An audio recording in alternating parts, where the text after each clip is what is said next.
Hi and welcome back to the training. In this lesson, I'm going to show you two new things.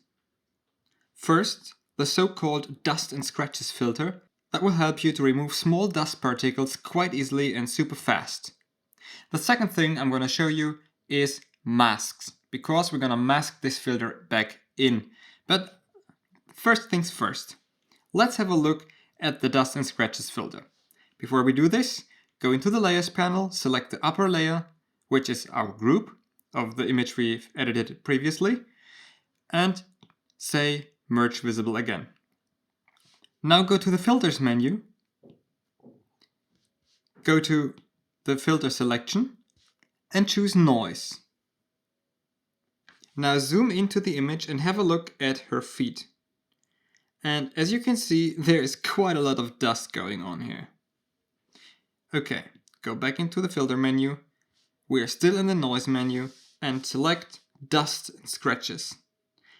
And I already played around a bit, and as you see, everything immediately disappeared. But one thing after another, there are advantages and disadvantages. So let's set everything back to 0.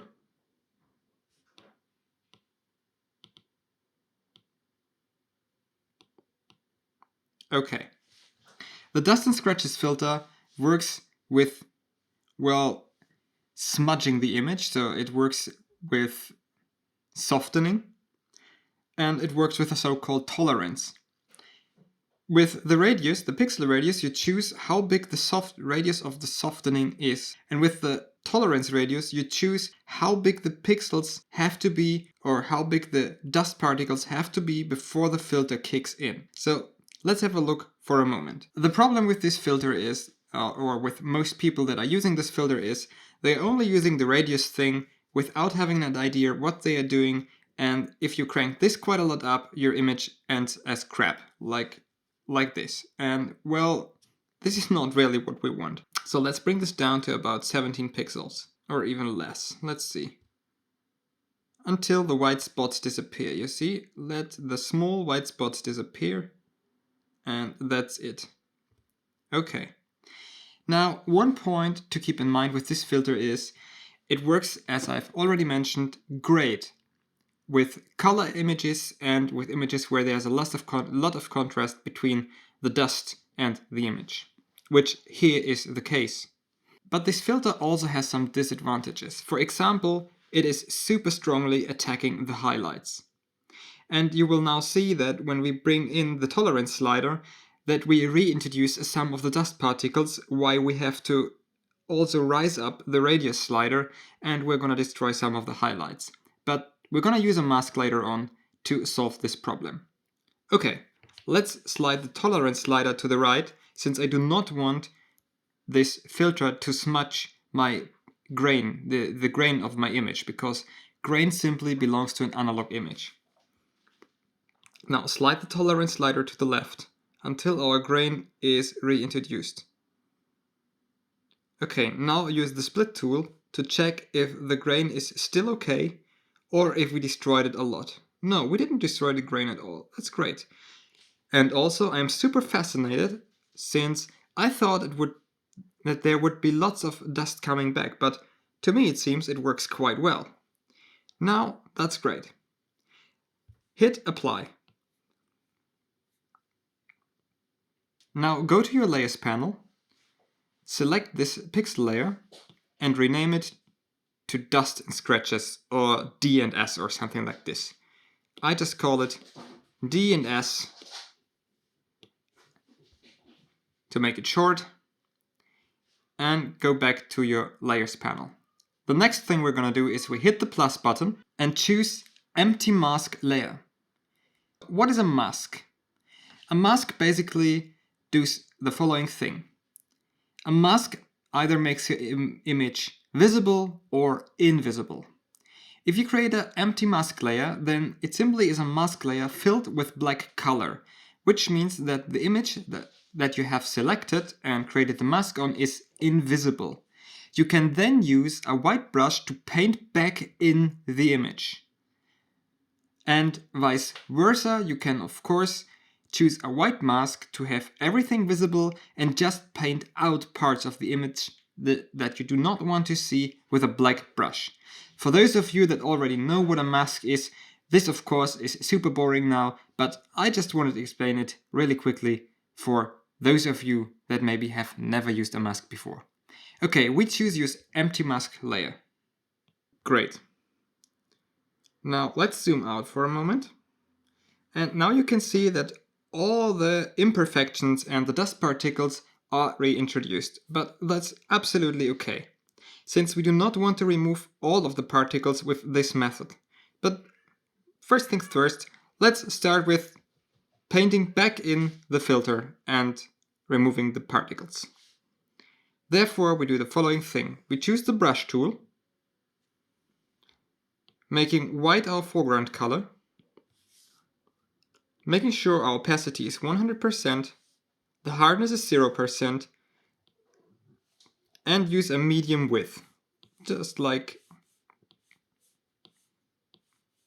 something like this. Okay, great. Now go to your layers panel, make sure you to select your mask, zoom into the image area, and start painting over the white spots that you want to remove. And as I told you, make sure the opacity is 100%. Okay, and as you can see, we remove all the small spots with ease, with no problem, super quickly. Okay, now important is take care of your highlights. Now, in this case, it is not a big problem, but sometimes, or quite often, it will happen that you destroy your highlights with this filter. That's why it is super important to not use this filter on your highlights. So don't paint your highlights or don't paint your filter back in on your highlight. Okay, now we go through all of the image and we're gonna do this. And there will things happen and I'm gonna show you then what to do with them. Okay, for now everything works fine. But as soon as we introduce bigger problems, just like here on the shoe, you will see that it looks quite ugly. And in this case, there's only one option. We go to our black pen, paint this back in, and we're gonna remove these 3 big spots with our repair brush tool later. Okay, so now go back to white, choose a smaller brush, and do not paint over these 3 spots. And if you accidentally paint over them, it's not a problem because we're gonna remove them later anyway. But I just wanted to show you that there are some imperfections with this tool and it best works with small dust particles, not with bigger problem areas. Okay, now let's go through the image and remove the dust particles. It also works with scratches and hairs, but only to a certain amount.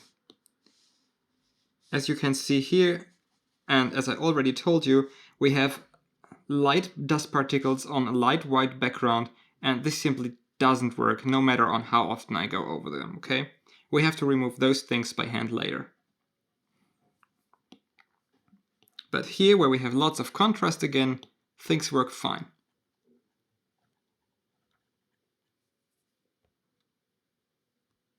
Okay, I'm gonna do this real quick. So this is just a small demonstration on how to use this tool. Great. And this tool really can make the difference between a great image and a brilliant image. Because if you have an image and you only clean out the big spots and the big particles which you immediately see when you look at the image, then, well, you have a nice image. But if you clean out everything, then this is so much better. Because somehow you can feel or see these small, well, imperfections, subconscious. I can't explain it, but there is a difference. It really makes a huge difference. So small things can make a huge difference, especially when it comes to image editing. And techniques often don't have to be super fancy to be effective. That's also very important to understand. That sometimes it's the easy stuff that makes the big difference and not the super fancy complicated techniques. Okay, see, we destroyed some highlights. You didn't saw it? I just finished this here and then I'm going back in and show you the problem. I already thought this would happen, so great. I'm thankful it happened so I can show you the problem. Now let's jump into the highlight here. See, now we destroyed this highlight here in this area. Now we go back to black, make this brush way smaller, and we're gonna paint the highlight back in because I do not want to destroy the highlights. So this is the disadvantage of this tool. It super easily destroys highlights because of course the tool cannot make a difference between if the white spot now is a highlight or if the white spot is dust. You have to make this difference and not the tool. Okay, the tool is just there to work for you and you have to use the tool in the right way. And then everything works just fine. Okay, let's zoom out. Great. So for the purpose of this training, I think you understood what this tool is doing. Now let's have a quick look at our before and after. So there we have our before, and you can see it. Usually if you would look at the picture, it would be an okay picture with some spots here and there, but if you then remove them, the picture looks so much more great. It's so much more clean, so much more wonderful. And yes, it's an analog picture, and analog pictures are allowed to have imperfections, and I'm never gonna remove all imperfections, but I remove the ones that make the image ugly. Okay, now go here and create a new layer by saying merge visible. I want to remove some of the bigger parts with the repair brush tool now. Now go here to the left where the clone stamp tool is and say healing brush. Now the point with the healing brush is you have to select an area where it samples from, and then you have to select the area where you want to resample or repair.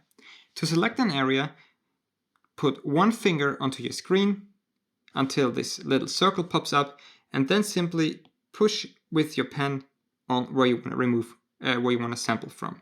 Okay, great. And now simply go over this hair here, and it should disappear perfectly.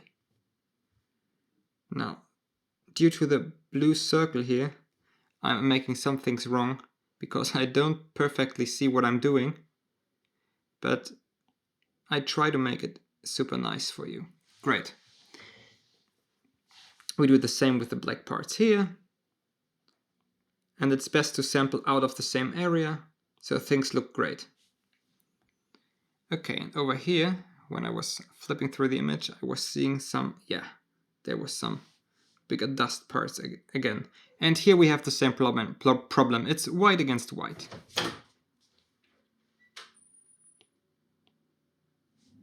Great. Simply go in and remove these particles. And here. And so on and so forth. And we do the same thing down here on her shoes, as I already mentioned, because it did not work out with the filter. And that's not a problem. But anyway, we had way less work than without the filter. Now let's imagine we had to remove all of these spots here by hand. Well, this wouldn't be a nice kind of work.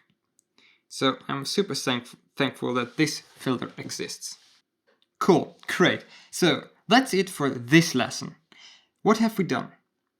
We created a new layer, and on the layer we introduced the dust and scratches filter. We set the filter so that it does not destroy the grain of the image, but that it destroys the dust particles. Then we created a mask on this filter, and we painted the image or the filter back in with a white brush. Later on, we removed the bigger problem areas with the healing brush or with the healing brush tool. See you in the next video.